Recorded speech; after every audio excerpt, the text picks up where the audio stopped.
సహజంగా లభించే గంధంలో చర్మానికి మేలు చేసే సుగుణాలెన్నో ఉన్నాయి. మొటిమలను అదుపులో ఉంచడం, చర్మఛాయను మెరుగుపరచడం వంటివి గంధంతో సాధ్యం. మరెలాగో చూద్దామా? ముఖంపై మొటిమల తాలూకు మచ్చలు టీనేజ్ అమ్మాయిల్ని కలవరపెడుతుంటాయి. ఇలాంటి వారు గంధం పొడిలో చెంచా పాలు, 2 చెంచాల తేనె కలిపి ఆ మిశ్రమాన్ని ముఖం, మెడ, చేతులకు పట్టించాలి. ఆరాక కొన్ని నీళ్లు తీసుకొని తడుపుతూ మృదువుగా మర్దన చేయాలి. తరువాత చల్లని నీటితో కడిగేయాలి. ఇలా చేయడం వల్ల సమస్య త్వరగా దూరమవుతుంది. ముఖం తాజాగా కనిపిస్తుంది. సూర్యకిరణాల తాకిడికి శరీర భాగాలు రంగు మారుతుంటాయి.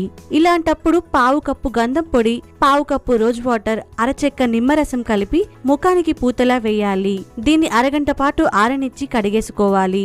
ఇలా కనీసం 2-3 రోజులకు ఒకసారైనా చేస్తుంటే సమస్య దూరమవుతుంది. బ్లాక్ హెడ్స్, యాక్నే వంటి సమస్యలు కొందరిని వేధిస్తుంటాయి.